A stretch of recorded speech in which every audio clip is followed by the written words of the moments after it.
Bueno, buenas tardes a todos. Buenas tardes.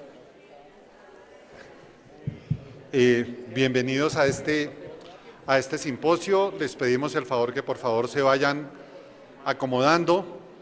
Vamos a tener hora y media de un gran aprendizaje, de una gran enseñanza. Y vamos a estar en este simposio acompañados por dos personas que creo que, por lo que sabemos y además por lo que hemos podido charlar, pues decir hoy en día que tenemos expertos en COVID y expertos en todos estos temas después de este aprendizaje, pues es muy importante. Nos van a acompañar en este simposio el doctor Rolando Pajón. Rolando es PhD en Bioquímica y en Biología Molecular de la Universidad de La Habana de Cuba, una persona con gran trayectoria en investigación, una persona con gran conocimiento de la biología molecular, de toda la parte genética. Él no quería que lo dijera, pero lo voy a decir, hace parte del equipo desarrollador de la vacuna de mRNA de Moderna. Pero sobre todo les tengo que decir que entre el día de ayer y el día de hoy he conocido a una persona absolutamente desprendida en conocimiento, ¿sí? Quien está dispuesto a enseñarnos, a compartir su experiencia y, como también nos lo va a explicar a través de esta sesión, a colaborarnos a todos los que queramos trabajar en procesos de investigación, en ampliar este conocimiento. Pues ya Rolando nos contará. Te agradezco que estés con nosotros, te agradezco el compartir nuestro asimbir y el estar con todo este auditorio, ¿sí? Y, pues, como decía ayer Ernesto Martínez, pues presentar a Carlos Álvarez, ¿cómo fue que le dijo ayer? El caballero de la armadura de plata, quien nos ha representado a todos nosotros como profesionales de la salud, a los infectólogos, a la Asociación Colombiana de Infectología. Ha sido la cara visible en esta epidemia de COVID.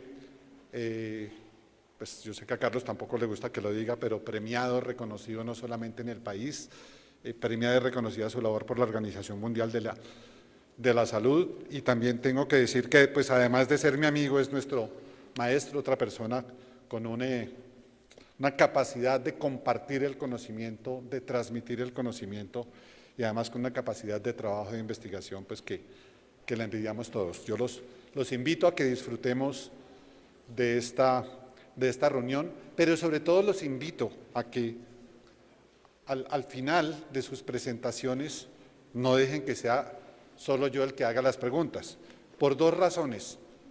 La primera es porque tenemos que aprovecharlos, y la segunda es porque al final de la reunión yo quiero que ellos dos sigan siendo mis amigos. Entonces ayúdenme a que podamos lograr ese objetivo. Bienvenidos. Creo que arranca Carlos. ¿Sí? Entonces, Carlos nos va a contar, nos va a ampliar el tema del estado y de lo que ha sido la pandemia de COVID en Colombia y sobre todo pues hacia dónde vamos. Bienvenidos, Carlos. Muchas gracias por estar aquí con nosotros también.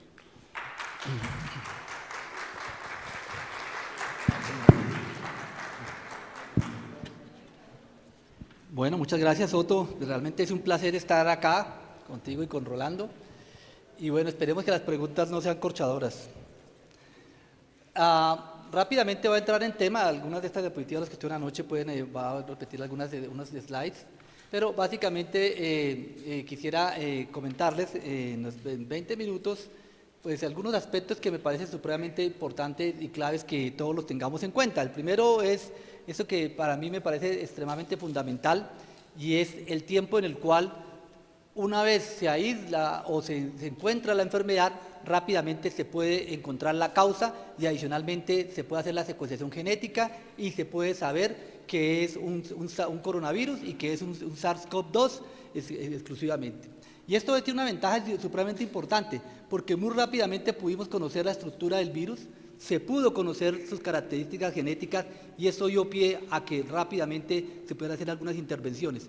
mucho más que en cualquier historia de cualquier pandemia. Y eso tiene un significado que nos parece hoy obvio, pero que es realmente importante.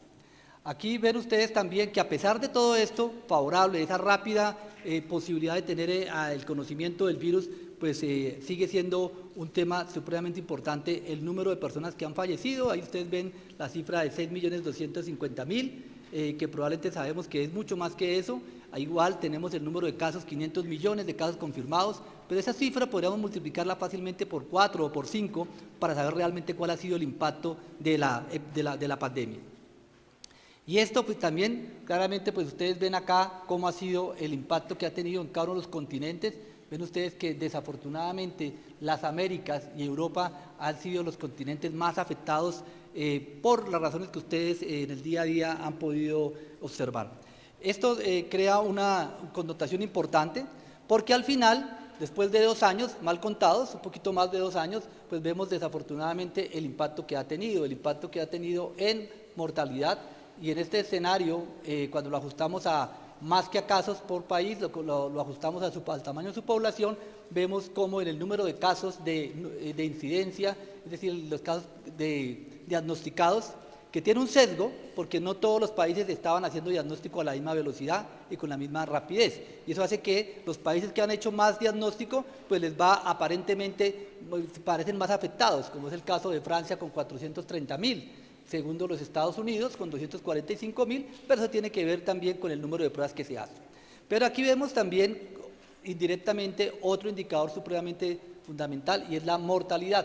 Ustedes ven acá esta mortalidad ajustada como para la región, países como el nuestro, 2.727 muertes por millón de habitantes, comparados con Argentina, Brasil, Estados Unidos, México y países europeos para tener alguna comparación. Desafortunadamente en nuestro continente, específicamente Perú, pues tiene la cifra más alta de afectación por COVID-19. Esto se puede mirar de otra manera cuando lo evaluamos con la letalidad aparente, que no es otra cosa que el número de muertes por casos diagnosticados.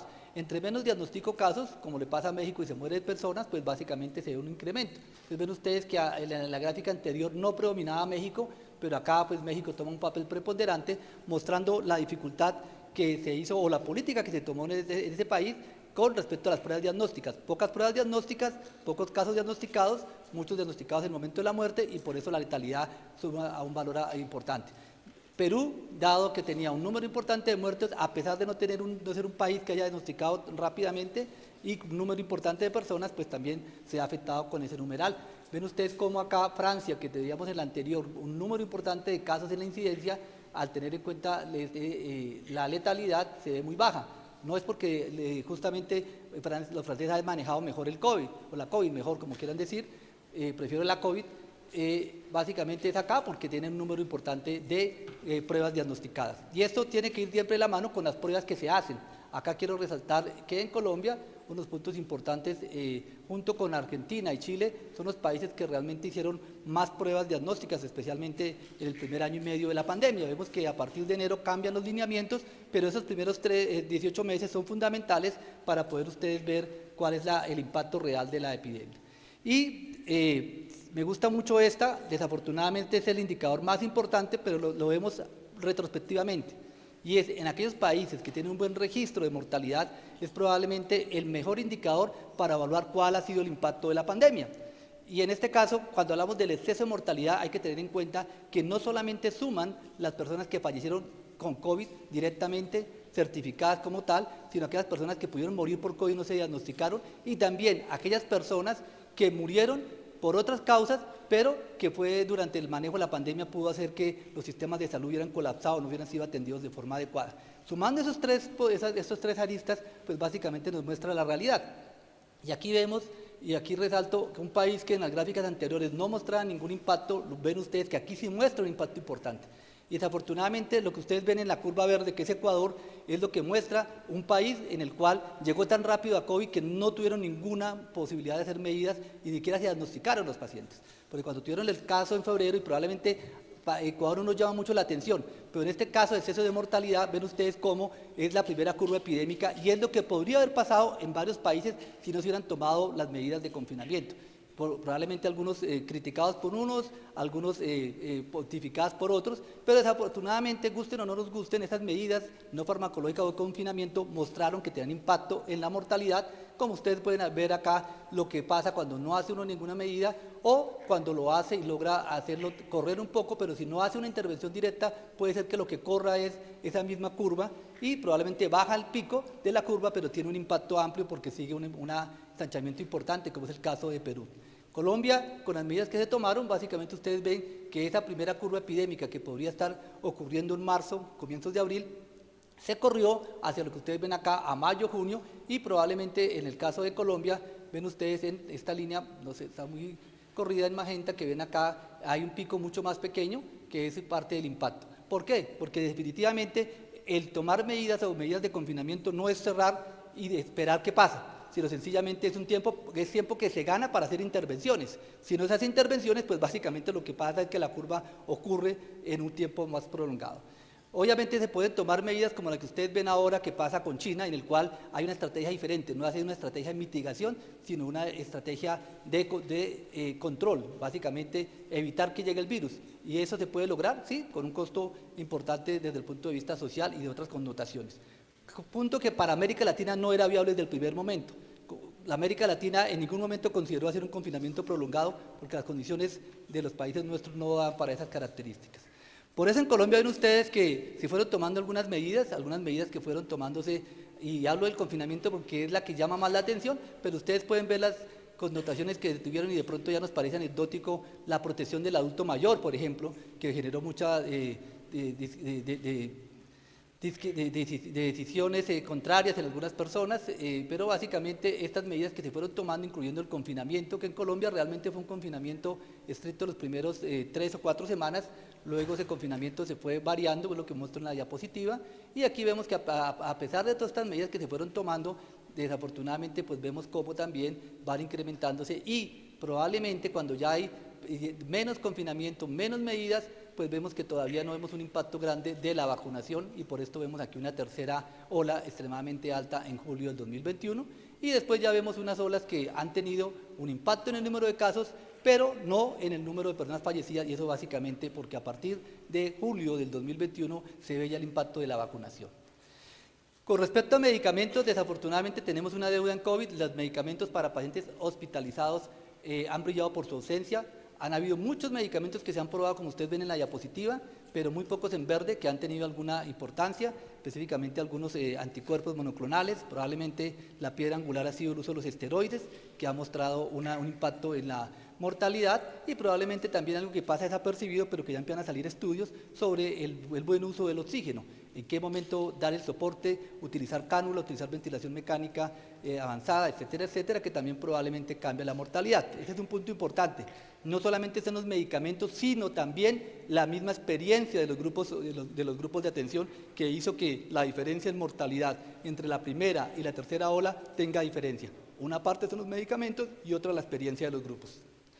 Y desafortunadamente también, como lo decía anoche, Colombia también, a pesar de en que hubo una muy buena adherencia a guías, también desafortunadamente pues no fue ajena a la infodemia, especialmente la relacionada con medicamentos. Creo que también es historia patria, pero vemos acá todo lo que hizo este artículo con un título de prensa que fue mal interpretado acerca de ivermectina y cómo pues en muchos pacientes, más que la toxicidad de la ivermectina, lo que hizo es que muchas personas llegaran tardíamente a la atención en salud por estar confiados en la posible utilidad de la ivermectina, o lo que vemos también que fue popular en el sur de los Estados Unidos y todo Centroamérica y parte de Colombia, que es lo que llamaban la estrategia maíz, que no es otra cosa que un acrónimo para utilizar una diferente mezcla de medicamentos que desafortunadamente no tenían utilidad. Y también el daño desde la ciencia, creo que es un punto importante que no podemos olvidar, el papel con la cloroquina, que incluso nosotros mismos al comienzo de la pandemia la recomendamos basados en datos publicados, que desafortunadamente vimos cómo también el ego y el protagonismo superó muchas veces el rigor científico y hizo que incluso revistas famosas y prestigiosas pudieran verse abocadas a hacer publicaciones sobre recomendaciones que desafortunadamente han mostrado que más adelante no solamente no son benéficas, sino pueden ser incluso deleterias, como el caso de la misma cloroquina y la citromicina, para poner en contexto algunas de ellas. Finalmente, acá en este punto quiero resaltar que la misma estrategia en Colombia, creo que es un punto importante resaltar, el incremento de camas de cuidado intensivo. Colombia le apostó desde el primer momento al crecimiento de camas de cuidado intensivo y desde el primer confinamiento se hizo esa búsqueda de camas de cuidado intensivo que dio frutos para julio del 2020, en el cual se pudo pasar de 5.300 camas de cuidado intensivo a 12.700 camas de cuidado intensivo. Algo que parece sencillo en el número, pero no es absolutamente sencillo. No era sencillo conseguir los ventiladores, no era sencillo formar grupos nuevos, adaptar unidades de cuidado intensivo en hospitales, pero eso hizo que afortunadamente la mayoría de las personas que necesitaban una cama de cuidado intensivo en Colombia se les pudo ofrecer la cama. Que probablemente hubo problemas en la oportunidad de la entrega de esa cama, es una realidad, especialmente en los picos epidémicos, pero ese es un punto importante que a su vez tiene un reflejo sobre la misma mortalidad. Recordemos que la mortalidad en Colombia, por lo menos en los primeros año y medio de la pandemia, estuvo cerca del 25 al 28% en unidades de cuidado intensivo, muy por debajo de lo que encontrábamos en otras instituciones de otros países, que podía ser entre 30 a 40%. Eso habla también una parte del mismo manejo, no solamente es tener la cama de cuidado intensivo, sino el manejo que se le da a los pacientes. Y en el manejo de pisos, pues básicamente el 7-8%, con unas características que vemos acá en Colombia, igual de lo que pasó en el mundo, pues obviamente no tenemos por qué ser diferente, en el cual más hombres y más mayores de 60 años tuvieron riesgo de mortalidad. Finalmente, un punto clave, pues que ha marcado el cambio, el paradigma de la pandemia, es la vacunación. Y vemos cómo la vacunación que empezó en febrero del 2021, pues ya a finales de abril, comienzos de mayo, vemos que para el caso de Colombia estamos hablando de un 70% de la población completamente vacunada. Con un punto importantísimo, que más que la vacunación per se, es también cómo se hizo ese programa de vacunación. Y aquí introduzco, antes de seguir hablando de la vacunación, algo supremamente importante para lo que se viene, y es justamente esta diapositiva que resume lo que puede pasar y lo que ha pasado para también entender estas curvas epidémicas. No es otra cosa que la sumatoria de 4 factores o 4 puntos grandes, 4 pilares, que es lo que marca lo que ha pasado y lo que se viene. Factores propios de la infección del virus, de la misma dinámica de la transmisión, que también puede cambiar dependiendo de las características de las variantes, pero en realidad que las variantes han cambiado no tanto como pensamos, pero sí han cambiado y eso ha tenido unas repercusiones en el contagio, en la severidad, en la evasión de la respuesta inmune. Vemos factores propios del ambiente y aquí quiero resaltar también lo que hemos aprendido con el mismo papel del aire y la ventilación dentro de la transmisión de virus respiratorios. Lo conocíamos, sabíamos que existían y que había virus que transmiten por aerosoles, pero realmente poderlo cuantificar y saberlo con certeza no era tan claro. Hablamos desde mucho tiempo con Otto en muchas revistas de que el metro de distancia y los 3 pies, pero eso se sabía que era algo histórico, pero no se tenía con certeza por qué era 3 pies. O sea, alguien podía preguntar el detalle por qué era 3 pies y no 4 o 1 metro, 2 metros o 3 metros. Y realmente el virus del SARS-CoV-2 nos permitió poder analizar como humanidad, y en este caso ya tenemos información no solo para SARS-CoV-2, sino para otros virus, realmente el impacto de la transmisión. Y 2 puntos importantes, también vimos las medidas no farmacológicas. Las medidas no farmacológicas también se conocían, estas medidas estaban hechas para influenza, de hecho gran parte de los países las tenían en sus planes de acción para el manejo de la influenza aviar, posible una pandemia por influenza aviar, y se sabían que era para influenza, pero realmente demostrar que fueran a ser utilizadas, igual el impacto en la vida moderna, pues finalmente lo mostró en el COVID-19, y que esas medidas que se fueron tomando definitivamente pues fueron útiles y evaluaron esa interacción entre la población y cuál era el impacto de la misma. Y vuelvo nuevamente a la vacunación, porque parte de la inmunidad poblacional o de rebaño, pues depende de esta vacunación y la inmunidad derivada propia de la infección, es decir, de la posibilidad del contagio. Rápidamente también hemos visto que desde el punto de vista viral, hemos visto las diferencias, pasos y variantes que van apareciendo, que es usual que aparezcan, es normal en la biología. También vemos en Colombia cómo, a diferencia de otros países, ha priorizado algunas variantes, otras iguales a los del mundo. Y vemos algunas consecuencias, que es lo que se viene y que empezamos a ver. No profundizo, el que quiera mirar el detalle, más adelante esta tarde vamos a hacer una presentación sobre este tema del síndrome el COVID prolongado, que parece que es importante también que lo tengamos en cuenta. También vemos que gran parte de lo que ocurre en las epidemias pues depende de la misma comportamiento social, que es parte de lo que es obvio que pasa en cada país. Y definitivamente cuando hablamos de la vacunación, aquí vuelvo a resaltar nuevamente el papel de haberlo hecho de forma organizada y priorizada basado en el riesgo. Y aquí lo importante que quiero mostrar es cómo la diferencia en hospitalización y muerte es dramáticamente importante, especialmente en mayores de 50, y cómo las curvas de Kaplan-Meier muestran a medida que la edad aumenta, esas barras que ustedes ven se van diferenciando, pero esas líneas se ven ustedes diferenciando, es justamente porque en Colombia pues se muestra que el impacto del Programa Nacional de Vacunación pues tiene mayor impacto en la población mayores de 70, como ustedes lo pueden ver. Esto para hospitalización y para muerte exactamente igual. Ahora estamos en un buen momento, estamos en un momento bajo, en una tasa de un índice de positividad que está entre el 2 al 5%.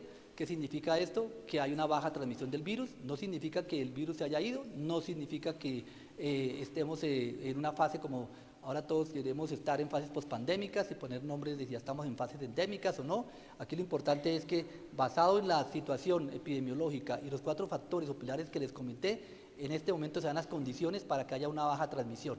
Desafortunadamente esa baja transmisión no se puede predecir que vaya a permanecer en el tiempo, 1, 2, 3 o 5 años, porque no lo sabemos. Segundo, porque la biología nos muestra que no es así, y justamente tenemos que seguir preparándonos para lograr prolongar esos estados estables a la baja.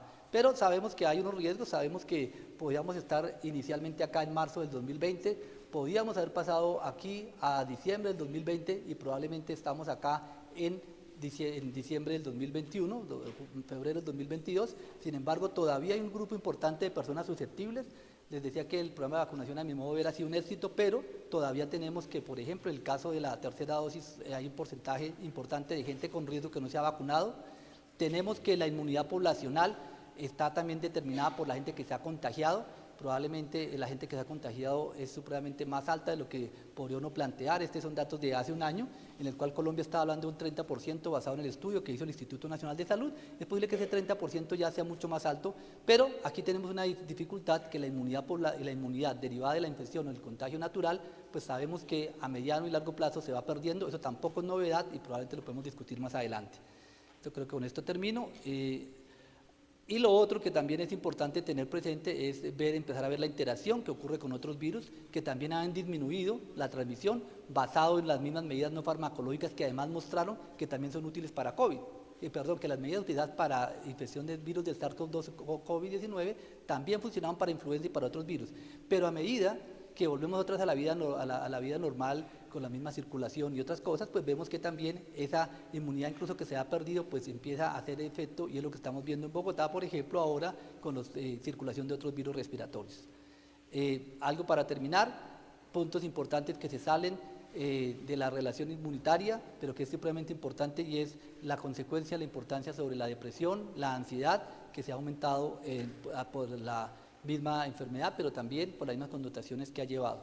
¿Qué nos espera? Probablemente algunas de esas curvas que ustedes ven ahí, que pueden pasar dependiendo de los factores que previamente habíamos comentado, que comenté previamente, y pues podemos discutir más adelante. Creo que con esto terminamos mi presentación.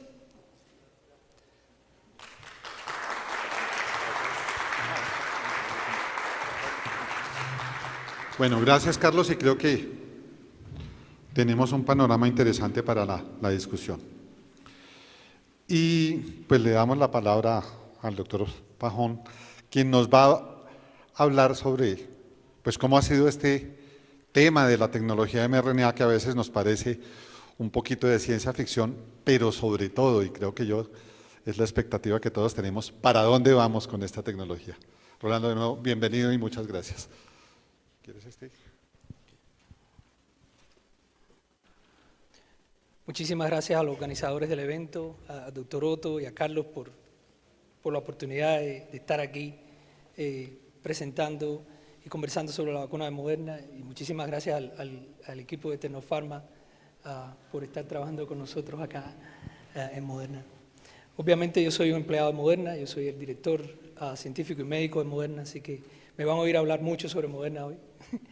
Y obviamente los datos que vamos a presentar, la interpretación de los mismos, se basan en nuestro nivel actual de conocimiento. Y eso la ciencia evoluciona y puede cambiar en la medida que avanzamos.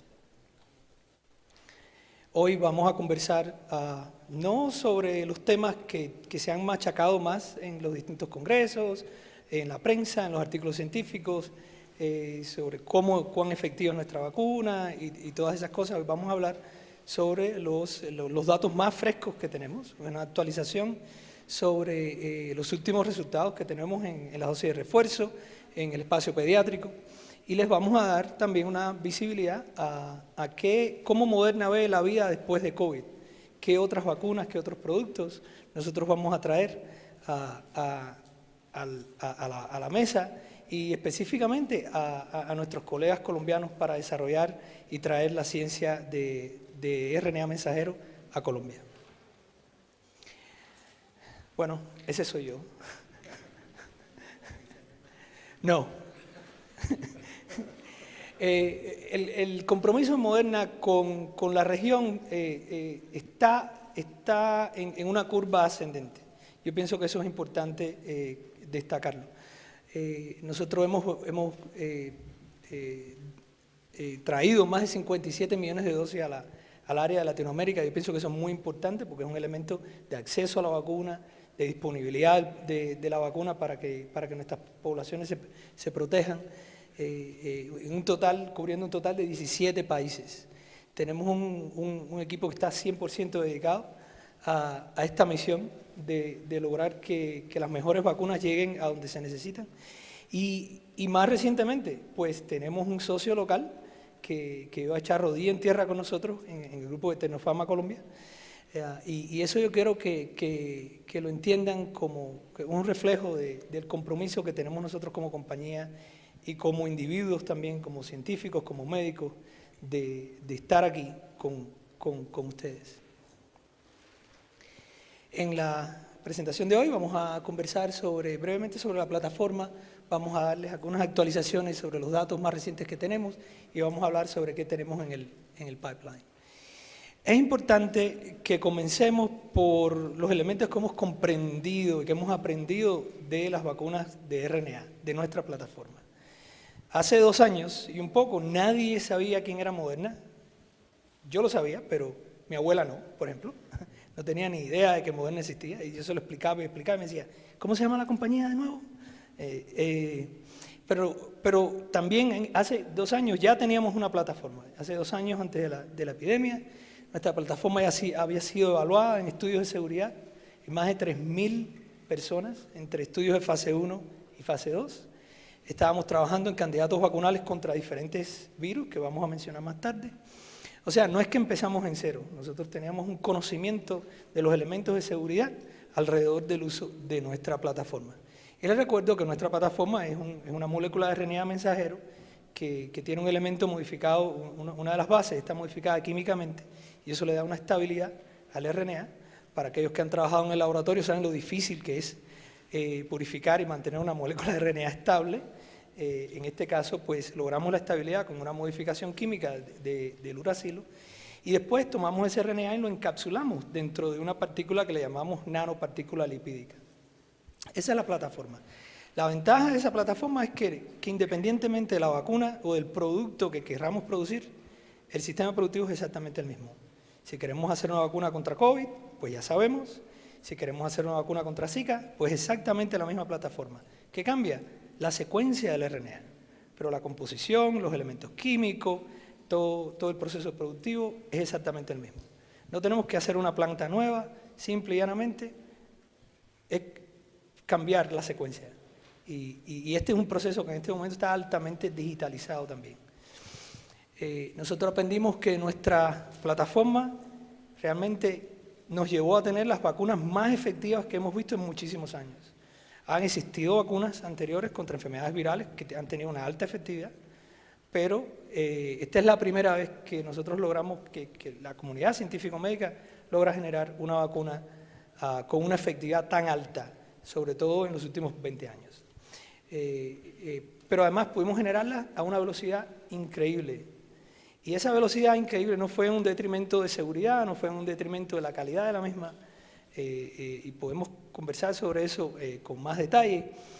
Esa es inherente a la plataforma. Lo podemos hacer rápido porque porque la plataforma permite que avancemos rápido, porque nuestro conocimiento sobre la seguridad de la plataforma era profundo, porque las agencias regulatorias también trabajaron tremendamente, porque logramos hacer estudios clínicos en paralelo para acelerar el desarrollo. Todo esto es porque el principal enemigo que teníamos al inicio de este viaje hace 2 años era el tiempo. No era ni siquiera el virus, era el tiempo. Mientras más nos demorábamos en generar una solución, más personas iban a morir. Y eso es lo que hacemos en el tiempo de pandemia, y la plataforma de RNA realmente es ideal para esto. Y sabemos también que podemos adaptar nuestra vacuna de una manera mucho más rápida. Esto no es un concepto nuevo. Todos los años, o casi todos los años, con cierta frecuencia, se realiza una actualización de la vacuna de influenza. Nosotros podemos hacer ese proceso de actualización, no solo de las vacunas de influenza, sino de cualquier vacuna que hagamos con nuestra plataforma, a esa velocidad o incluso mucho más rápido. Por tanto, de lo que vamos a hablar hoy, en lo referente a nuestra estrategia de COVID, es precisamente alrededor de la adaptabilidad de nuestra vacuna y cómo estamos nosotros trabajando para adaptar nuestra vacuna a la nueva epidemiología que está emergiendo en este momento de COVID, que lleva ya aproximadamente 1 año dándonos vueltas. Por supuesto, ya el doctor mencionó brevemente cómo todos los países, todos los grupos, estamos mirando esa transición y esperando esa transición de pandemia a endemia, donde el número de casos en la etapa pandemia de pronto se disparan de manera exponencial a una cosa más de casos más bajos, de un nivel de transmisión completamente diferente en la comunidad.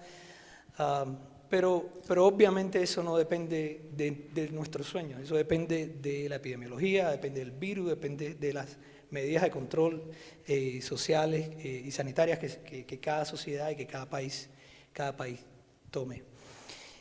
Al final del día estamos viviendo en la etapa, en la época, la era de las variantes en el COVID. Si vamos a hablar de COVID, pues son las variantes. Nosotros no nos imaginamos que las variantes iban a ocurrir, al menos no de esta manera. ¿Okay? La evolución viral es algo inevitable, obviamente esperábamos eso, pero no esperábamos que las variantes vinieran a esta velocidad en este tipo de virus y que vinieran con cambios tan significativos en la parte sobre todo de transmisión. Si quieren, hace 1 año nosotros estábamos hablando de alfa y estábamos hablando de beta. En ese momento beta era la variante más terrible que podíamos ver, porque en beta fue la primera variante donde empezamos a ver evidencias de evasión inmune, no solo a la vacuna, sino a la respuesta inmune a aquellas personas que ya habían sido infectadas. Por tanto, en ese momento, nosotros ya empezamos a elaborar una estrategia de cómo lidiar con variantes. Aquí estamos, les presento cómo es nuestra estrategia actual para trabajar con Omicron, obviamente porque es la variante que tenemos en este momento, pero les puedo decir que todos estos elementos ya estaban en la manera que nosotros veíamos el desarrollo de nuestras vacunas incluso hace más de 1 año. Entonces, con la llegada de Omicron y el escalado de infecciones y un número inclusive muy superior de mutaciones que permiten evadir el sistema inmune, nosotros desarrollamos una estrategia que tiene 3 pilares. El primero es generar los datos utilizando la dosis de refuerzo actual. ¿Está bien? La vacuna actual que tiene la secuencia original y hablar sobre, ¿qué hace una dosis de refuerzo con esa secuencia original? ¿Qué beneficio clínico, qué protección nos trae a la mesa? Y eso lo estudiamos en nuestro laboratorio, después lo estudiamos también en estudios clínicos y lo estudiamos en evidencia del mundo real. Y la evidencia realmente es muy clara, no solo la que ha generado Moderna, sino también la que han generado instituciones de salud en distintos lugares del mundo, donde ya se han dado las dosis de refuerzo de 50 microgramos de la vacuna actual, de nuestra vacuna que utiliza la secuencia ancestral, y es que efectivamente una dosis de refuerzo de 50 microgramos dispara los anticuerpos neutralizantes contra Omicron y le da una protección significativa también desde el punto de vista de efectividad. Si usted recibe una dosis de refuerzo, incluso con la vacuna actual, la probabilidad de que usted tenga una complicación severa después de haber sido infectado por Omicron es muy baja. en este momento. Se ha visto, por supuesto, si usted no está vacunado, le vamos a decir que se vacune. Si usted no ha recibido su dosis de refuerzo, le vamos a decir, pues póngasela, porque todos los datos realmente apuntan a una protección bien clara, bien evidente, después de la dosis de refuerzo, contra lo que es las consecuencias severas de una infección por Omicron. Pero más allá, hemos tomado esto como una oportunidad para desarrollar una vacuna que es específica para Omicron en la forma de una dosis de refuerzo monovalente, y también nos preguntamos, bueno, ¿y qué tal si podemos hacer una vacuna que no solo es específica contra Omicron? ¿Qué tal si podemos hacer una vacuna que protege contra las variantes que estén circulando en ese momento y contra variantes futuras que vayan a circular en los próximos 6 meses? ¿Está bien? Pues ese ejercicio lo hicimos con la primera variante que nos preocupó. Recuerden, beta. Esta fue la primera variante que traía elementos de evasión del sistema inmune.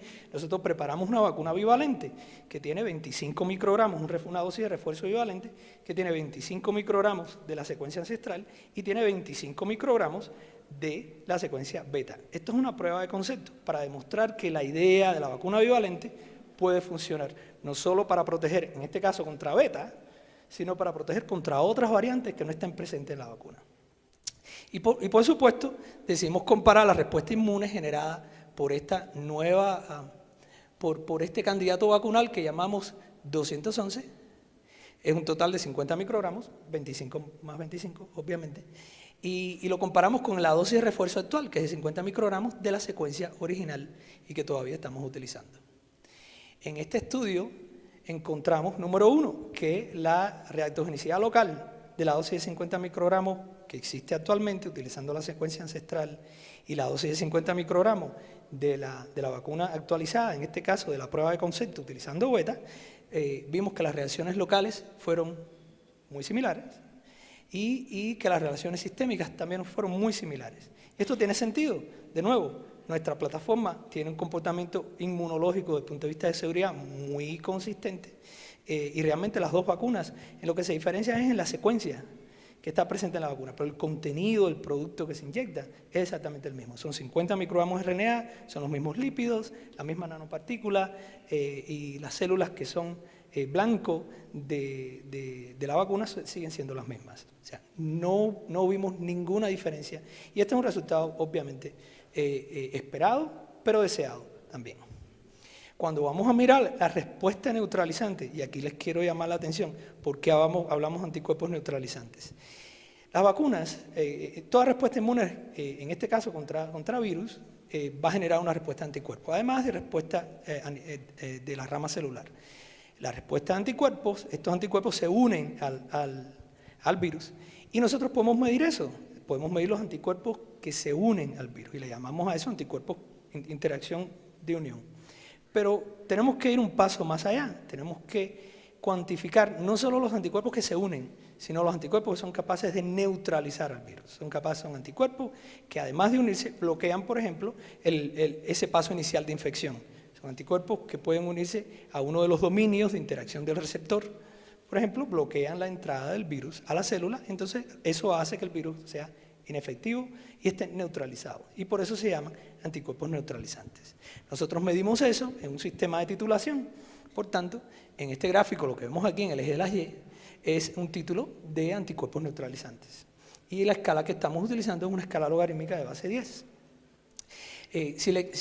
Los invito a concentrarse en esta parte de la diapositiva. Aquí vemos las dos vacunas, en este caso la bivalente de prueba de concepto, la actual, la dosis de refuerzo de 50 microgramos, en esta tenemos 25 de la secuencia actual más 25 microgramos de una variante, en este caso es beta, y en este tenemos 50 microgramos de la secuencia ancestral. Pues que vemos que el día que se recibe el booster existe un nivel de anticuerpos neutralizantes en ambos grupos y que es relativamente bajo. Medimos la presencia de los niveles de anticuerpos neutralizantes al mes después de haber recibido el booster o la dosis de refuerzo y eso es lo que vemos aquí con la barra de anticuerpos neutralizantes al día 29 y eso nos va a dar una idea de cuán alto, cuál es la inmunogenicidad máxima que nuestra vacuna es capaz de generar en términos de actividad neutralizante y para tener una idea entonces de cuánto en el tiempo o sea, cuán durable va a ser esa respuesta inmune en el tiempo, entonces la medimos también al día 181. Ahora, cuando comparamos los valores de actividad neutralizante que la dosis de refuerzo actual genera contra la cepa original, y comparamos ese número con el título neutralizante que genera la vacuna actualizada, vemos que los generados por la vacuna actualizada son mayores. Y eso es a pesar de que la vacuna actualizada solamente tiene 25 microgramos de la cantidad o sea, la mitad de la cantidad que existe aquí contra esa secuencia específica. Ahora, cuando miramos al día 181, pues vemos la misma tendencia. El título de anticuerpos neutralizantes que produce la vacuna bivalente que estamos utilizando en esta prueba de concepto es significativamente más alto que aquel que induce la dosis de refuerzo original. Obviamente, en la vacuna tenemos también una secuencia de beta. Por tanto, vamos a conversar sobre los títulos neutralizantes contra beta. Bueno, beta, como sabemos, es la primera variante que trató de evadir el sistema inmune, y eso se refleja cuando miramos a la respuesta neutralizante que levanta la inmunización con la dosis de refuerzo actual, utilizando la secuencia ancestral. Vemos que aquí es 921 contra 1952 cuando la identidad de la secuencia es perfecta. ¿Okay? Evidentemente aquí hay una diferencia en la actividad neutralizante y que refleja las capacidades de evasión de neutralización de beta. Pero cuando miramos a lo que vemos con beta con la dosis, con la vacuna bivalente, pues vemos de nuevo que los títulos neutralizantes son más altos. Y no solo son más altos en el momento de máxima inmunogenicidad, sino que son más altos también 181 días más tarde. ¿Okay? Bueno, pero entonces, hagamos un viaje en el tiempo ahora. Imagínense que estamos mirando esto en la época de beta, no que estamos mirando esto en la época de Omicron. No, ¿ok? Y entonces la pregunta es, bueno, ¿y qué capacidad tiene esta bivalente de protegernos en el futuro? ¿Ok? En el futuro, contra las variantes que están por venir. En la época de beta no sabíamos, bueno, sabíamos las letras del alfabeto griego, pero no sabíamos las características moleculares de los virus que estaban por llegar. Bueno, pues ese ejercicio lo hemos hecho, porque obviamente, y ahora vamos a conversar sobre esta parte del gráfico, miramos la actividad neutralizante que levanta nuestra dosis de refuerzo, tanto la existente como la de la prueba de concepto, contra Omicron.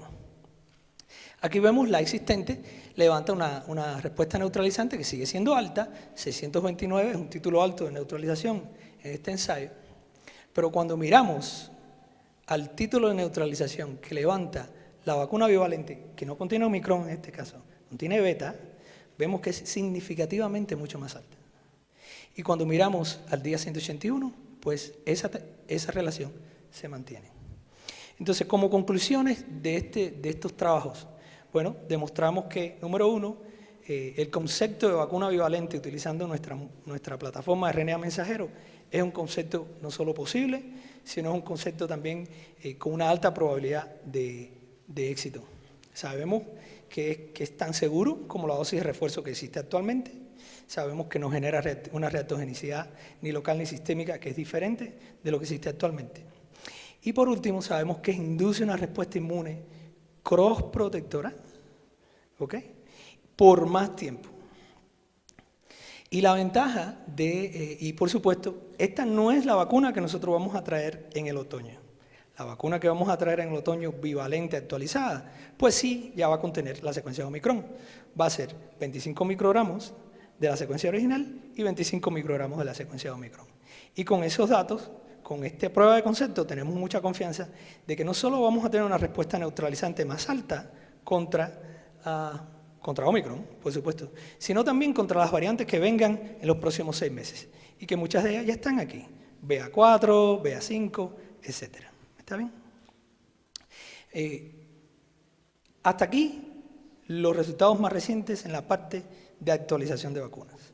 Ahora vamos a hablar de otra parte también muy interesante y muy importante, que es cómo está, dónde estamos en la parte del programa pediátrico. Esta diapositiva es un resumen de dónde estamos. Número uno, nosotros tenemos una vacuna de 12 a 17 años, La dosis es de 100 microgramos, son 2 dosis separadas también por un intervalo de 4 semanas. Esa vacuna para de 12 a 17 años está aprobada, autorizada en un gran número de países, Colombia incluido, y está en uso. ¿Okay? Usted puede vacunar a sus adolescentes con la vacuna de Moderna. En niños que van de 6 a 11, pues también ya tenemos una aprobación para tenemos autorizaciones de uso de emergencia en un gran número de países para utilizar, en este caso, una dosis reducida. Claro, esto es típico en vacunas, esto no es exclusivo de la vacuna de COVID. En muchos casos, en la medida que uno va bajando la edad, se pueden utilizar dosis más bajas por 2 motivos. Uno, los chicos son más pequeños, está bien, por tanto la relación con la masa corporal es más pequeña, y lo otro, el sistema inmunológico de los chicos y de las chicas reacciona de una manera más potente y más rápida contra muchas de nuestras vacunas. Y gracias a eso nosotros pudimos bajar la dosis, entonces son 2 dosis, 2 pinchazos, pero son de 50 microgramos. Y igualmente, en Colombia, eso también ya está autorizado por la Agencia Regulatoria Colombiana. Ahora, los datos más recientes que hemos tenido, nuestros datos más recientes son muy prometedores. Estamos mirando, y en este momento son datos que ya hemos compilado y ya se los enviamos a la FDA los está revisando, se los enviamos también a Canadá, se los enviamos también a Europa, estamos terminando el dossier para presentarlo aquí en Colombia, y en resumen, estamos hablando de 2 dosis de 25 microgramos, ¿está bien?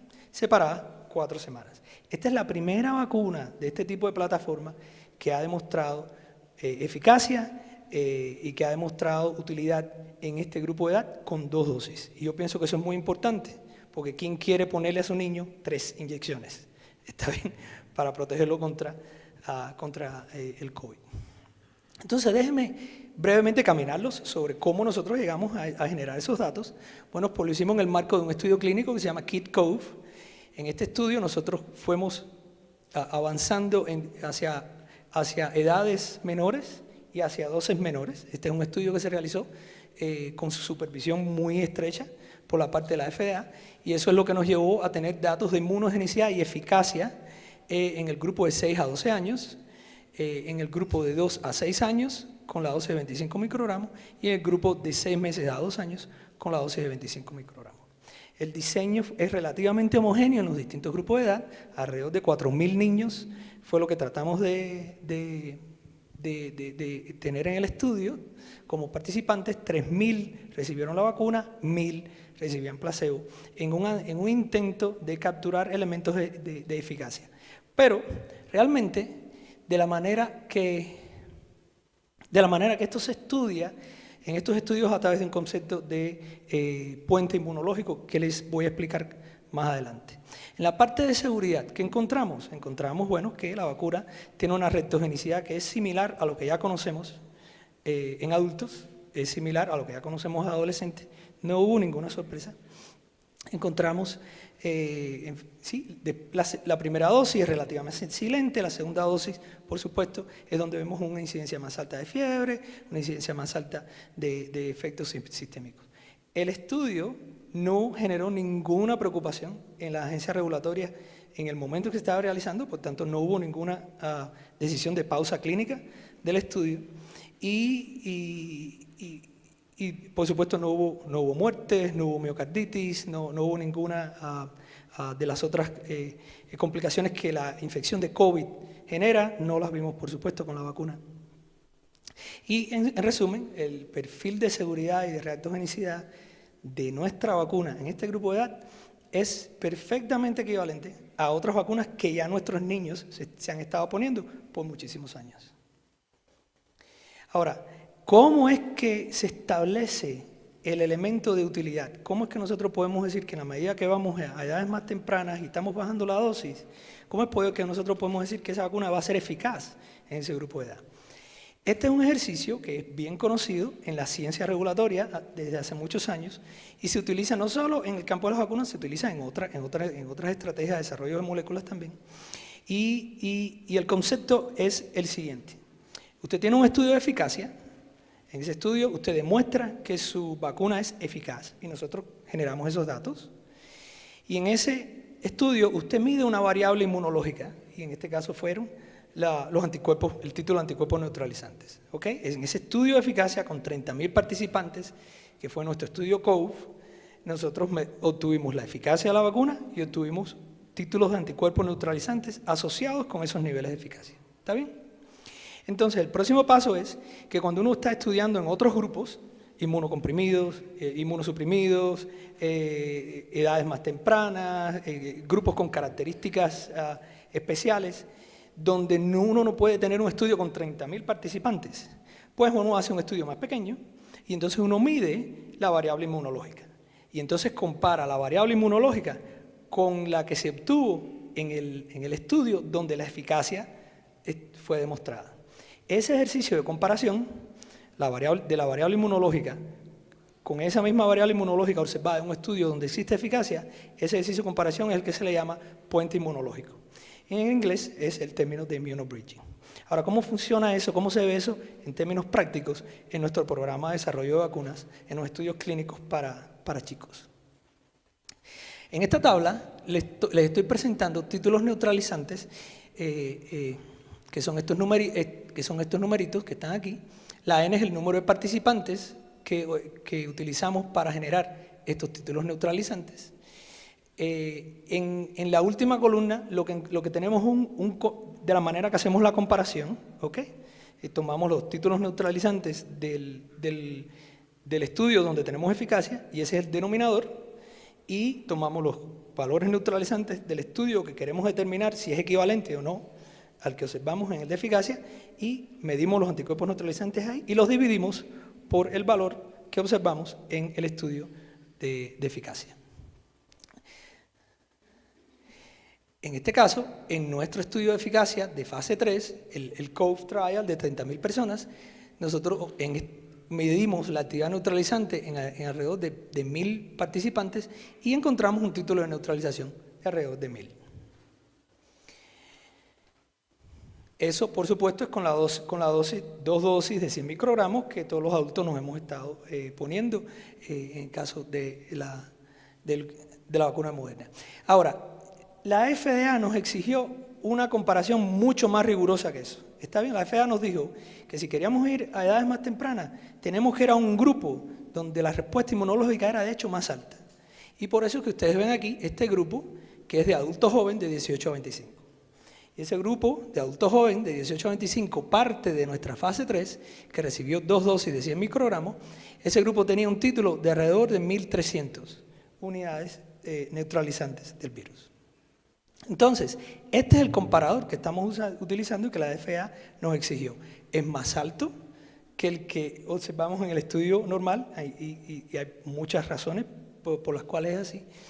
Y entonces ahora vamos a hacer vamos a hacer el pequeño ejercicio del immunobridging en la medida que nos movemos a grupos de edades más bajas y a dosis diferentes de la vacuna. Cuando miramos en el grupo de adolescentes, donde todavía es la dosis de 100 microgramos, vemos que el título neutralizante fue de 1.492. Y cuando realizamos la comparación, vemos que el título, que realmente es comparable, o sea, realmente son idénticos, no hay una diferencia que sea estadísticamente significativa entre el título neutralizante que vemos en adolescentes después de 2 dosis de 100 microgramos comparado con el que vimos en el estudio de eficacia. ¿Todo bien? En chicos y chicas de 2 a 5 años, pues hicimos el mismo ejercicio. Medimos la actividad neutralizante después de haber recibido 2 dosis. En este caso aquí debería ser 50 microgramos, ese es un error de la... es 25 microgramos, sí, cierto. En este slide, y cuando vemos obtuvimos un título de neutralización de 1.400 y sigue comparándose de manera equivalente con lo que vimos en el adulto joven y ciertamente superior a la que vimos en la población general. Y por último, cuando vamos a las edades más pequeñas, de 6 meses a 2 años, pues encontramos incluso un título de neutralización de 1.781, que es significativamente más alto que el que vimos en nuestros estudios de eficacia. Ese es el principio de immunobridging, ese es el principio de puente inmunológico.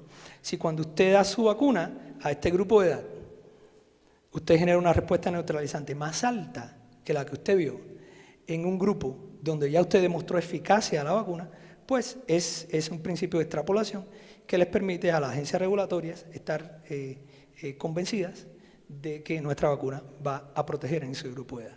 Pero además, en este grupo de edad, nosotros también realizamos un estudio clínico durante la ola de Omicron, el inicio de la ola de Omicron.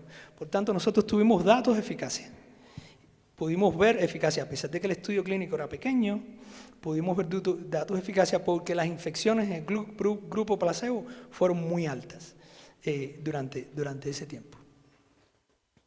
Entonces, déjenme resumir nuestras observaciones, las que estamos presentando como parte de nuestro paquete a los distintos países para lograr la autorización de lo que va a ser la primera vacuna para este grupo de edad utilizando la plataforma RNA. Encontramos que la reactogenicidad es aceptable en estos grupos etarios, encontramos que el perfil de seguridad es también consistente con todo lo que conocemos y definitivamente pasamos la barra de la demostración del puente inmunológico y también fuimos capaces de generar estimados de eficacia de nuestra vacuna para este grupo de edad. Y bueno, tal y como les mencioné, estamos en el proceso de presentar todos estos datos a las agencias regulatorias.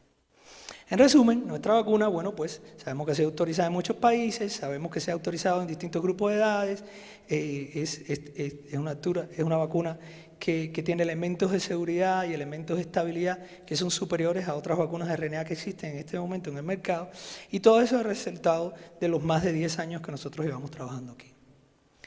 Por último, les quiero hablar de qué más, ¿ok? ¿Qué más está haciendo Moderna desde el punto de vista de acceso, desde el punto de vista de vacunas globales y desde el punto de vista del pipeline?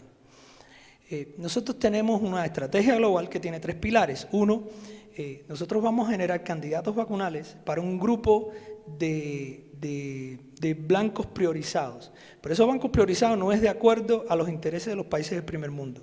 Estoy siguiendo a lo que la OMS y otras organizaciones han establecido como enfermedades de prioridad para nuestros países. ¿Está bien? Número 2, vamos a hablar brevemente de lo que es el RNA Access. Es un programa muy interesante que esencialmente va a ofrecerle el acceso a trabajar con RNA y con productos de RNA y con vacunas de RNA a todos los que estamos aquí, si queremos hacerlo. Y por último, el compromiso de que Moderna no va a entrar en ninguna discusión de patente siempre y cuando, siempre que se utilicen nuestra tecnología en países del tercer mundo o de bajos ingresos.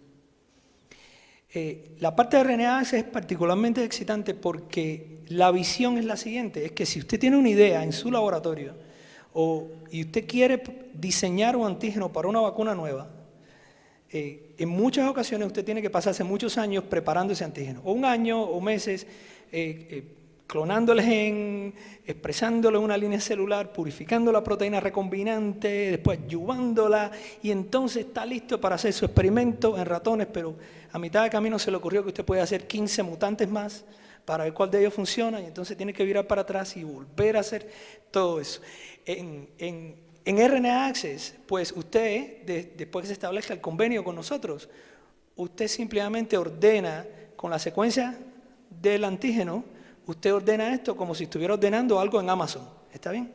Usted ordena, yo quiero hacer 10 mutantes y listo, usted se lo ordena a Moderna y Moderna en 2 semanas le va a dar los viales que usted entonces lo va a tener listo. Usted no tiene que ayudarla, no tiene que hacer nada, está lista para usarse en su experimento, en ratones, ¿ok? El otro elemento de RNA Access es que si ya usted tiene un candidato más avanzado en la fase clínica, pues también establecemos un convenio con usted porque ese candidato vacunal puede ser para una vacuna de interés local, ¿ok? No necesariamente una vacuna que Moderna le interesa desarrollar. Eso no importa. Es de interés para usted, es de interés para su comunidad. Y usted, a través del sistema de RNA Access, hace lo mismo, ordena su secuencia, establece qué criterio de calidad, si es para material para fase 1, nosotros también se lo podemos producir y se lo enviamos, no es en 15 días, pero se lo vamos a enviar mucho más rápido de lo que usted puede generarlo por su cuenta. Por supuesto, RNA Access ha empezado con un grupo de organizaciones, digamos, pilotos, que muchas de ellas están localizadas en el primer mundo. Uno de nuestros objetivos es traer RNA Access aquí. Y en eso vamos a estar trabajando con investigadores locales, vamos a trabajar con nuestros colegas de Tecnofarma para hacer esta tecnología disponible. Nosotros somos muy ambiciosos y queremos traer un gran número de vacunas al mercado en los próximos años. ¿Está bien? Muy importante es un número alto de vacunas combinadas. Vacunas donde esperamos que con un pinchazo usted va a estar protegido contra influenza, contra COVID, contra sensibilidad respiratoria. ¿Ok? Un pinchazo al año y usted está protegido contra todas las variantes, todos los mutantes, todo lo que esté circulando. Yo pienso que eso vale la pena, sobre todo en un escenario donde vamos a la clínica y el pinchazo de COVID, y entonces después el pinchazo de influenza. Y entonces, en la medida que le da, para los que ya no somos tan jóvenes, pues va a haber más pinchazos porque van a haber más virus. ¿Está bien? Entonces, esto obviamente también es mi propio interés, ¿ok? Pero es importante que vean el pipeline que nosotros tenemos. Y cuán ambiciosos somos nosotros. Aquí estamos mirando a vacunas contra virus que no son respiratorios, son virus latentes. Estamos hablando de nuestra vacuna de SMV que ya está en fase 3. ¿Está bien? Estamos hablando de 2 vacunas contra el virus de Epstein-Barr. Esas 2 vacunas, una es para prevenir y la otra es terapéutica, es una vacuna terapéutica. O sea, quiero que piensen más allá. Moderna no es solo una vacuna de prevención, Moderna también puede generar vacunas terapéuticas. Y vamos a hablar un poquitico más de otras cosas. Estamos trabajando en ups, ¿me ayuda un segundito? Gracias. Estamos trabajando, de nuevo, disculpe. Estamos trabajando en vacuna contra HIV, estamos trabajando en una vacuna contra Nipah. Nipah es un virus que afecta a una región, fundamentalmente una región específica de la India. Right? O sea, mucha gente nunca ha oído del virus de Nipah. Tiene un 75% de mortalidad. Y como es la India, y la India es altamente poblada, estamos hablando de cientos de muertes cada año y tiene potencial pandémico.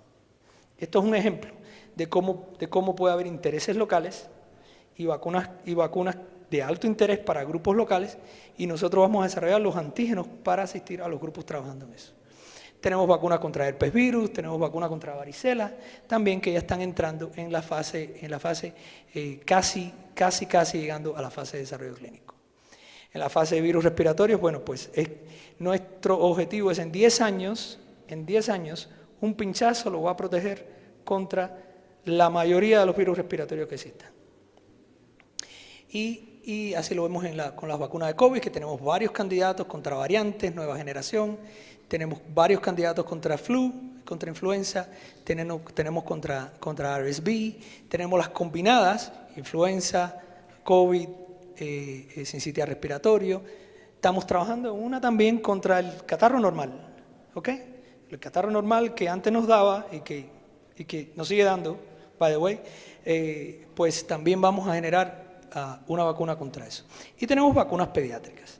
En resumen, yo pienso que es importante que cambiemos nuestra mentalidad. Esperar que una compañía de vacunas traiga una vacuna al mercado, una vacuna a nuestra práctica médica, cada 10 años o cada 20 años.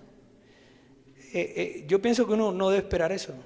O sea, cuando uno entra en una relación, uno espera que su relación pues haga cosas, ¿right? Que se esfuerce, ¿no? Pues eso es lo que estamos diciendo, que nosotros en Moderna nos vamos a esforzar. Y no queremos traer una vacuna cada 10 años, queremos traer muchas vacunas en esos 10 años. ¿Está bien? Y yo pienso que esas vacunas no solo son para las personas saludables, esas personas van a ser para distintos grupos de riesgo, distintos grupos de edades, para grupos que tienen distintos trasfondos genéticos. Pero Moderna no es una compañía de vacunas. Vacunas es lo que ustedes están viendo ahora. Moderna es una compañía de información. Vacunas es esto. ¿Está bien? Nuestra vacuna COVID-19, la vacuna SMV, la vacuna de influenza. ¿Ok? Pero miren todas las áreas terapéuticas en las que estamos trabajando. Estamos trabajando en vacunas de cáncer. Unas por nosotros solos y otras asociadas con Merck. Estamos trabajando en terapias intratumorales, en la parte de inmunoncología. ok, si usted tiene un candidato tumoral y usted quiere probarlo usando RNA, pues inscríbase en el sistema de RNA Access y lo va a poder hacer. No tiene que ser una vacuna, puede ser cualquier idea donde RNA pueda ser utilizado. Y así tenemos elementos en oncología, tenemos planes también para enfermedades raras, tenemos también planes de productos inhalados para terapias de fibrosis cística. Again, Moderna es mucho más que una compañía de vacunas, es una plataforma. El RNA mensajero como molécula de información sencillamente nos permite hacer muchísimas más cosas, no solo vacunas. Y con esto, pues nada, esta es la última slide y ya paro mi presentación. Gracias.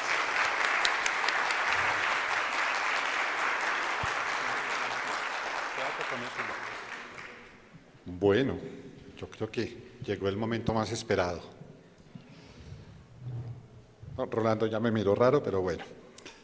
Yo creo que este es el momento para que empecemos a aprovechar a nuestros dos conferencistas. Creo que nos dijeron cosas muy importantes, pero igual nos generaron muchas preguntas y muchas dudas. Mientras, no sé si haya el doctor Sigifredo.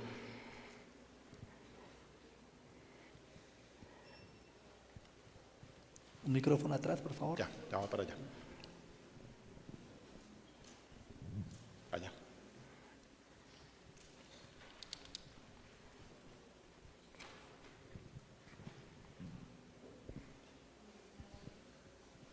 Bueno, muchas gracias por sus excelentes presentaciones. El tema que nos ocupa en este momento es el tema de los refuerzos. Lo que la comunidad se está preguntando y es ¿cuántos, cada cuánto? Ya vamos para la cuarta y realmente no hay como un parámetro específico que nos permita decir sí, es que hay que revacunar porque su respuesta inmune está muy baja. Entonces mi pregunta va como en el siguiente sentido. La evaluación de la eficacia de la vacuna se hace con anticuerpos neutralizantes. No tenemos forma de hacer anticuerpos neutralizantes de rutina. Entonces mi pregunta es ¿qué opinión tienen de las pruebas de anticuerpos cuantitativos que ya están disponibles comercialmente? ¿Cómo podrían comportarse como marcadores subrogados de esa inmunidad? Y si hay ya un título definido de anticuerpos neutralizantes que nos permita hablar de protección y de nuevo hacer esa correlación con las pruebas de anticuerpos cuantitativos. Muchas gracias.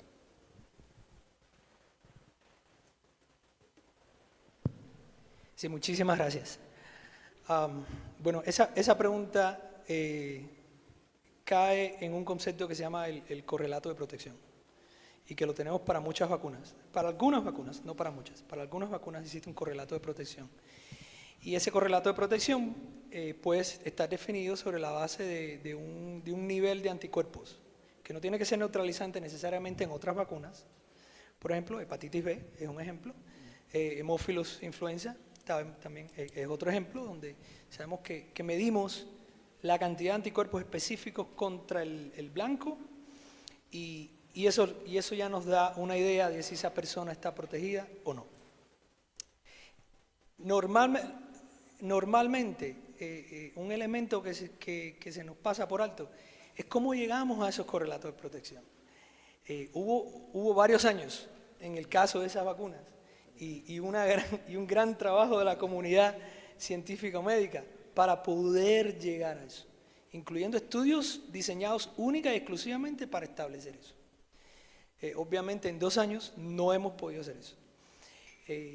Yo, de hecho, he publicado varios artículos trabajando con distintas plataformas que cuantifican los anticuerpos, por ejemplo, que se unen al dominio de unión a receptor. No son los anticuerpos que se unen a cualquier parte de la molécula de Spike, sino específicamente los que se unen al dominio de unión a receptor. Hemos visto que hay una alta correlación entre los anticuerpos, la cantidad de anticuerpos que existe en una muestra capaz de unirse al dominio de unión a receptor y el título neutralizante. Y en nuestros estudios clínicos de eficacia, nosotros trabajamos con nuestros colegas del NIH y tenemos un paper publicado en Science donde logramos establecer una relación entre el titro de anticuerpos neutralizantes y la eficacia, pero no llegamos, no logramos esa última milla de establecer un correlato de protección a nivel individual. Lo que pudimos establecer fue un correlato de riesgo.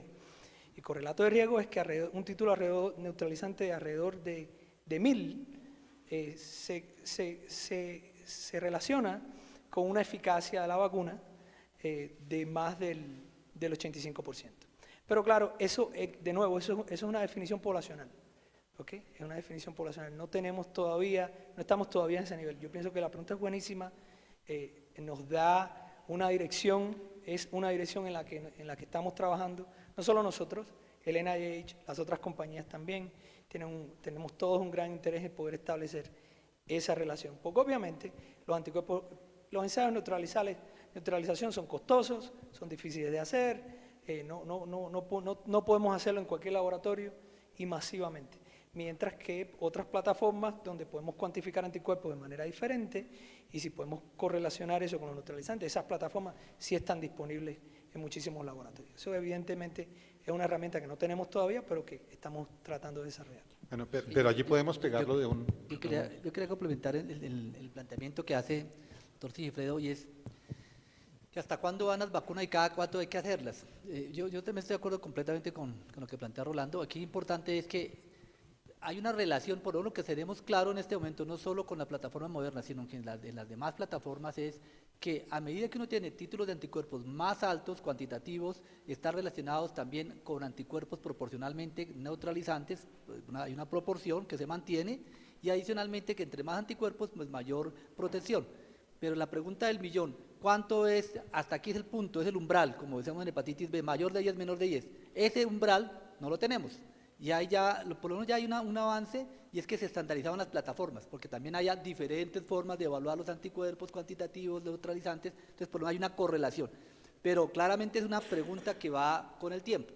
Lo que sí tenemos claro en este momento es que definitivamente pues las vacunas son efectivas o eficaces, como lo queramos mirar, para disminuir la tasa de contagio, las complicaciones y la muerte.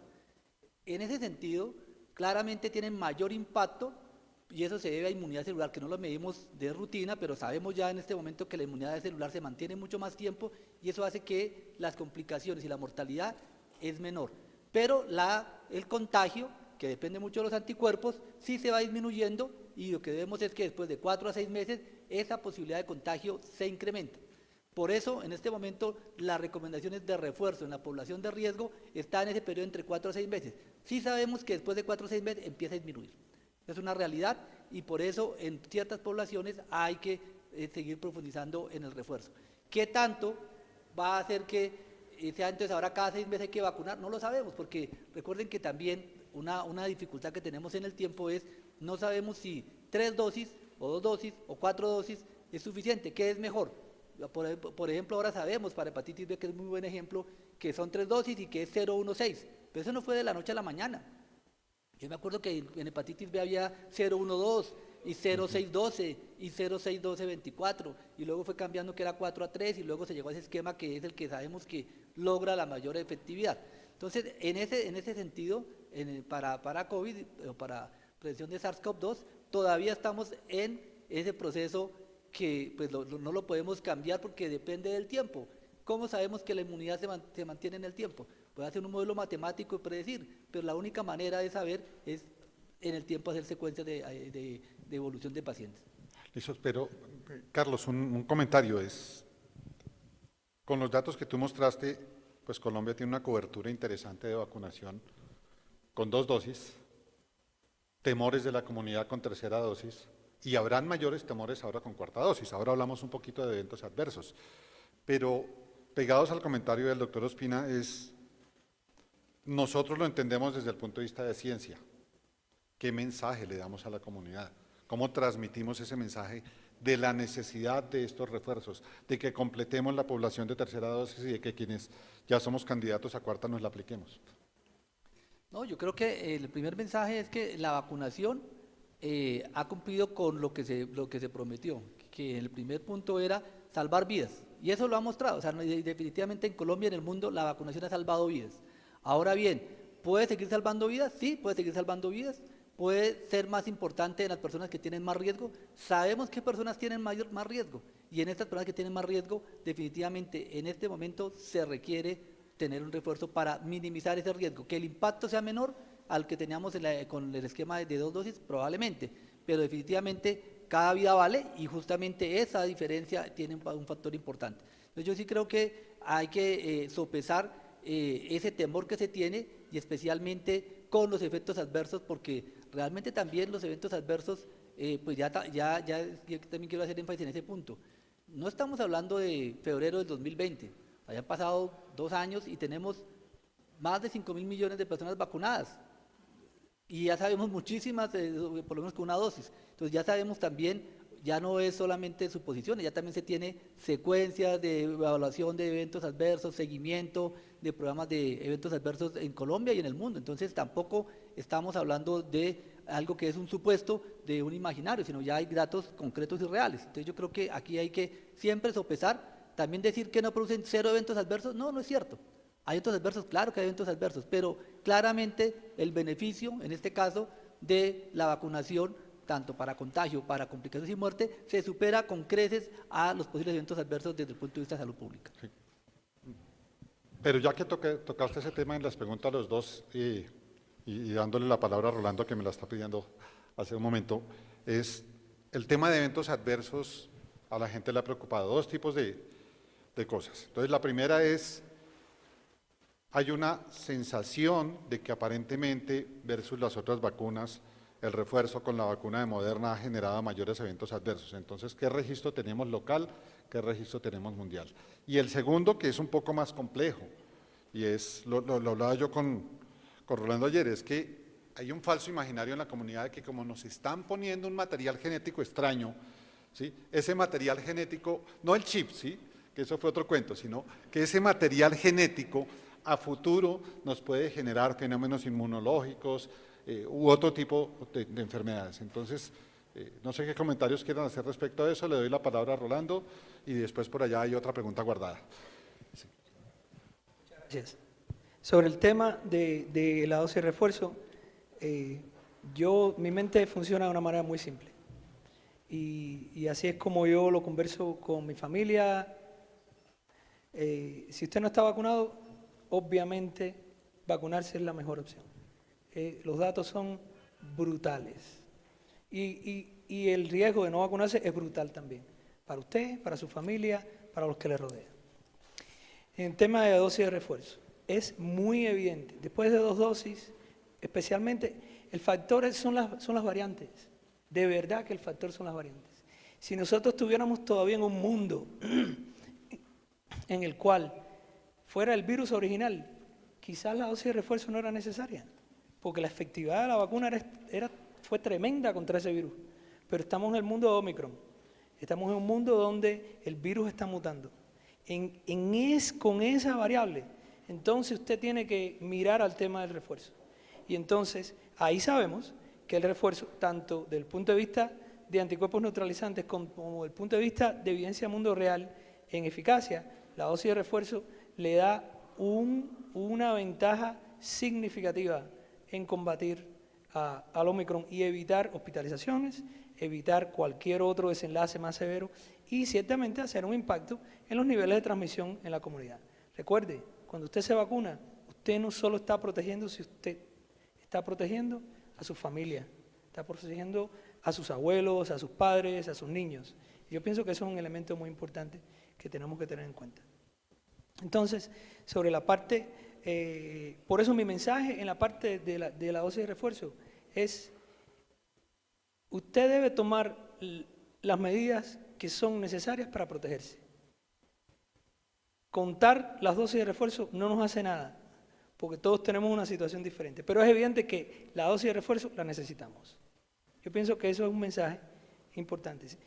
Va a haber personas que necesitan 4, la 4ª dosis no es para todo el mundo, ¿está bien?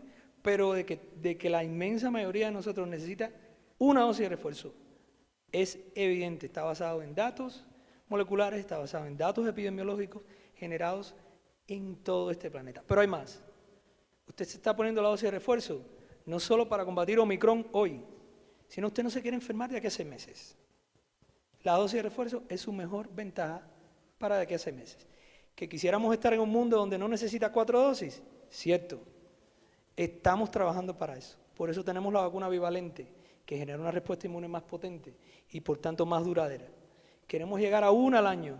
Recuerden, no 4 vacunas al año, queremos llegar a 1 al año.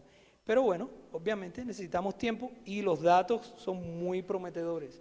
Nuestra vacuna bivalente, que va a llegar en el otoño, a finales de año, realmente es muy promisoria. Por último, el tema del material genético extraño y la seguridad.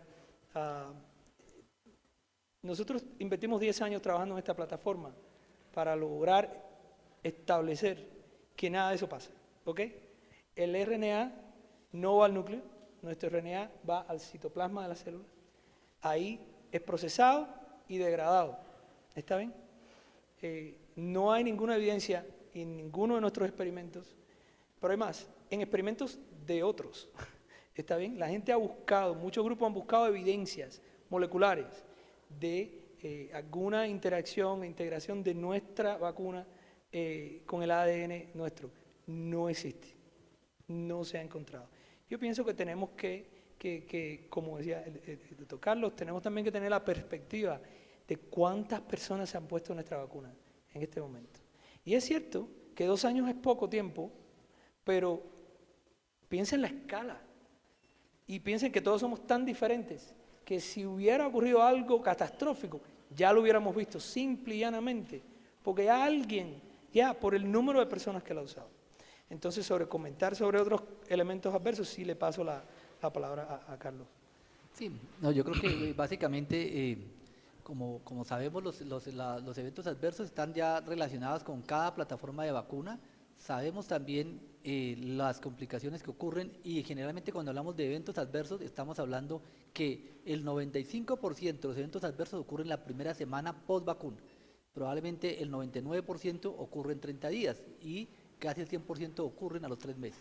Por eso también los eventos adversos de vacunas como secuelas a largo plazo que aparezcan es extremadamente exótico si es que lo hay. La mayoría de los eventos adversos se hace seguimiento, por eso tanto en investigación como los estudios los epidemiológicos y los programas de notificación de eventos adversos de los países, se hace un seguimiento especialmente los primeros 3 meses, porque es la relación.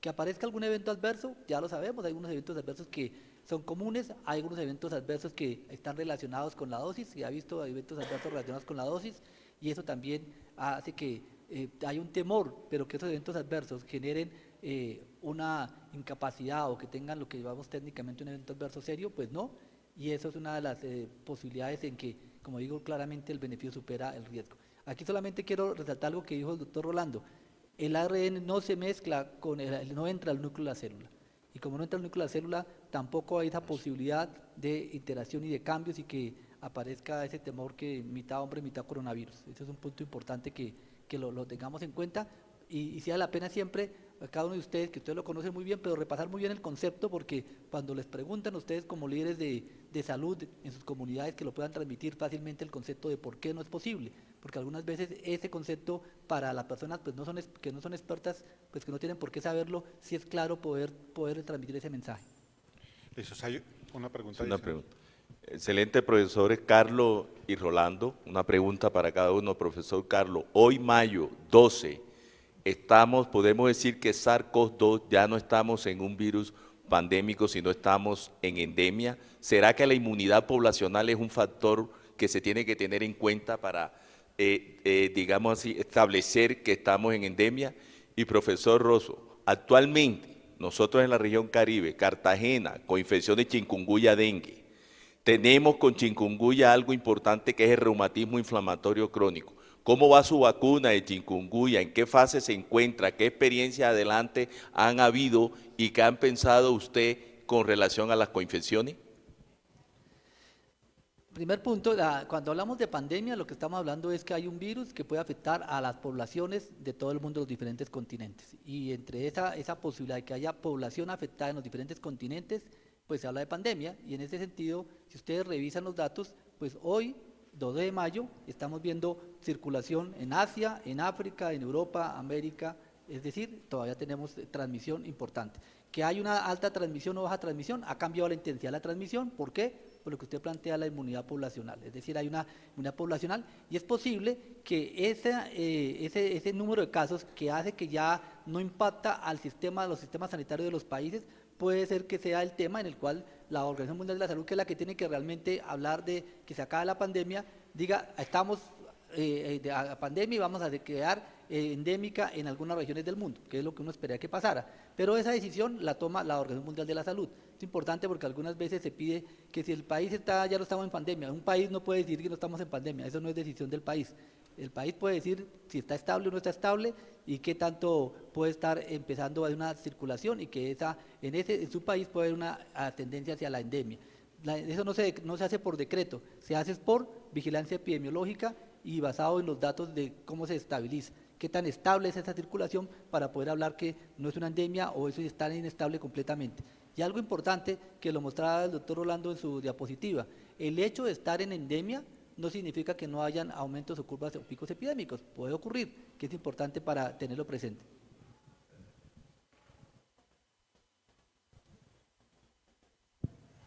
Sobre chikungunya. Cuando yo me uní a Moderna en el 2018, ya Moderna tenía un programa de chikungunya que tenía 2 elementos. Uno era un candidato vacunal, que estaba en ese momento en fase 1, y teníamos también un anticuerpo. O sea, utilizando el RNA mensajero, nosotros somos capaces de darle a una persona el RNA mensajero que codifica para un anticuerpo neutralizante que neutraliza chikungunya, como un elemento terapéutico. Esa era la primera vez que se evidenciaba una terapia de anticuerpos utilizando el RNA mensajero. Un anticuerpo es una molécula grande, una molécula compleja, y nosotros logramos eso a dosis que fueron muy seguras, incluso hasta 0.3 miligramos por kilogramo. Esto es por infusión intravenosa. Este trabajo del anticuerpo de chikungunya se publicó en la revista Nature Medicine a finales del año pasado. Nuestro candidato vacunal culminó su fase 1 de chikungunya, demostramos la generación de anticuerpos neutralizantes contra él, y Moderna como compañía, llegó COVID y nuestro programa de chikungunya bajó de prioridad. Ahora, ¿qué le puedo decir? Chikungunya está en la lista de esos 15 patógenos de interés global que nosotros tenemos. Entonces, tenemos un candidato vacunal, tenemos un candidato que podemos asociarnos con grupos locales y países que tengan interés específico en moverlo hacia adelante, así que yo pienso que debemos conversar sobre eso, ciertamente. Muchísimas gracias. Listos. Pues se quedaron muchas preguntas en el tintero, ¿sí? Tenemos que, en honor al tiempo, Menos cumplir. mal. Sí. Vamos. ¿La última? No, Buenas. porque entonces la última mía no va a quedar. Listos. Muy buenas tardes a todos, doctor Sussman, Carlos.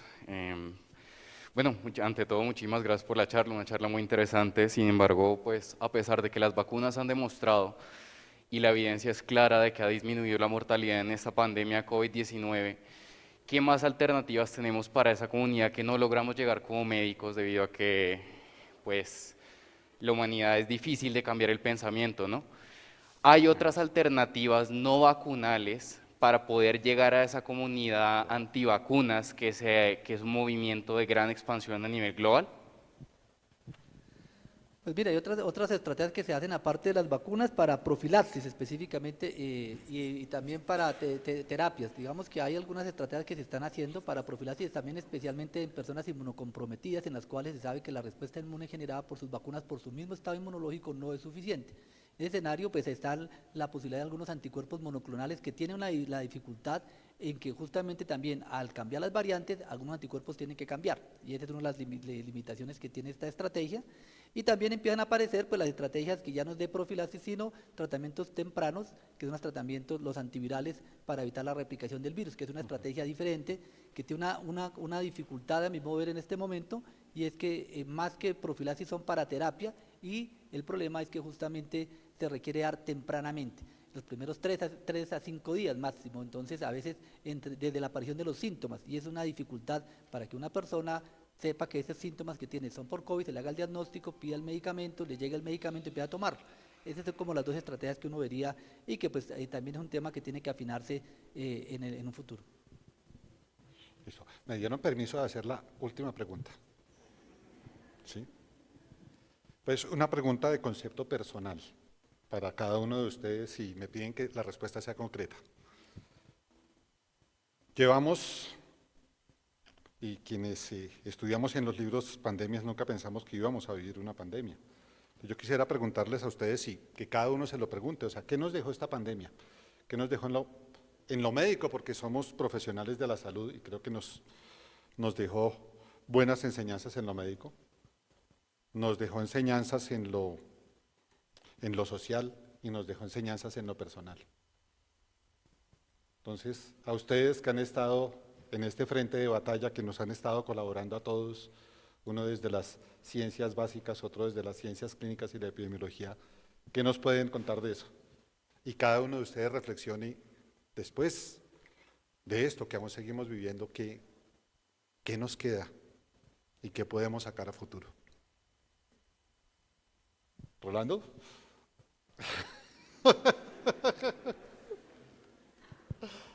Bueno, yo voy a empezar por, la pandemia nos enseñó que el equipo lo es todo. ¿Está bien? Yo era miembro del equipo que desarrolló la vacuna de Moderna y ese nivel, nosotros solamente logramos hacer eso. Moderna era una compañía muy pequeña. Moderna todavía es una compañía muy pequeña. Nuestros competidores son casi 100 veces más grandes que nosotros, realmente. Pero nosotros pudimos hacer eso por el trabajo en equipo, por el elemento de confiar ciegamente, pero no ciegamente, confiar, saber que cada miembro del equipo era capaz de ejecutar en la parte que le tocaba con un nivel de eficiencia y de comprometimiento máximo. Para mí es muy difícil separar la parte profesional de la parte personal en este caso en particular. Eso yo lo puedo hacer muy fácilmente en todos mis otros proyectos, pero en el caso de COVID me es muy difícil separar porque nosotros trabajamos sintiendo el peso del mundo de nosotros. Y entonces eso me lleva al otro elemento, que es el deseo más fundamental que nosotros tenemos como vacunólogos, es salvar vidas. ¿Está bien? Es prevención, es evitar que las personas, y esas personas somos nosotros, esas personas son nuestras familias, y yo lo he mencionado varias veces en mi conversación hoy porque es exactamente de esa manera que yo lo veo. Nosotros estábamos trabajando para salvar a nuestras familias, estábamos trabajando para salvar a vuestras familias, estábamos trabajando para salvarlos a todos, sentíamos esa urgencia. Pero en ese proceso también nos dimos cuenta de cómo podemos manejar la velocidad, cómo comprendimos que nuestro principal enemigo, como mencioné anteriormente, no era el virus, como no lo es en ninguna de las enfermedades. Nuestro principal enemigo es el tiempo, porque mientras más tiempo pasa, más personas se enferman. Y esto no es solo para COVID, esto es para influenza, ¿está bien? Esto es para RSV, esto es para HSV, esto es para citomegalovirus. Es increíble los niveles de infección de citomegalovirus que conllevan entonces a nacimiento de niños que tienen problemas auditivos, problemas de aprendizaje. O sea, lo que más hemos aprendido en Moderna, ya más allá de que el equipo lo es todo, es que nuestra percepción del tiempo, de nuestro tiempo y de lo que podemos hacer mientras estemos aquí en nuestra tierra, es extremadamente importante, es extremadamente valioso. Y si podemos hacer la diferencia, y estoy convencido que cada uno de nosotros aquí puede y está en ese momento, pues yo pienso que entender esa urgencia y actuar con esa urgencia es fundamentalmente lo que yo quisiera comunicarle a todos mis colegas. Bueno, para mí, yo lo voy resumiendo en palabras, creo que desde el punto de vista como humanidad nos dejó, lo resumiría en la fragilidad, muestra la fragilidad del ser humano. Y creo que como muchas veces con la arrogancia del ser humano nos volvió otra vez a poner donde realmente somos, que somos una más que ocupan la tierra. Yo creo que ese es un punto importante como humanidad. Me parece que también como sociedad nos mostró cómo la solidaridad o la falta de solidaridad en algunos casos cambia completamente la misma dinámica. Creo que esa palabra suena muy bonito, la solidaridad, y me gusta mucho que fueron los estudios de la OMS lo llaman solidaridad, precisamente porque muestra este concepto de lo que es ser solidario, de apoyar y ayudarnos. Y cómo cuando se logró hacer eso, pudimos tener el genoma del virus en 11 días y tener vacunas rápidamente. Pero también vimos que cuando faltó la solidaridad, hubo el acaparamiento de vacunas en unas partes del mundo a expensas de otros. Hubo compra de reactivos donde a otros no podían tener reactivos. Y eso al final, desafortunadamente, muestra también a veces la esencia del ser humano. Y me parece que desde el punto de vista médico y como persona, creo que mostró la importancia de la compasión y la vocación de servicio. Creo que si algo de los que trabajamos en salud debemos tener esa capacidad de servicio, pero aquí claramente esas dos cualidades, vocación de servicio, compasión, sumado a la importancia que usted lo refiere, trabajar en equipo. Creo que eso enmarca la diferencia. Bueno, gracias por compartirnos su opinión. Yo quiero hacer un agradecimiento particular a Tecnofarma por permitirnos estar con ustedes, pero también a Tecnofarma por traer a Moderna, a su tecnología al país. Miren, lo que nos dijo hoy Rolando es muy importante. Nos está abriendo una ventana para que hagamos cosas. Nos están diciendo, aquí está nuestra tecnología para que hagan cosas. ¿Qué quieren hacer de forma individualizada, de forma local? Y es un gran valor y es un gran valor tener para Tecnofarma a Moderna y para nosotros tenerlos a los dos. Muchas gracias a ustedes.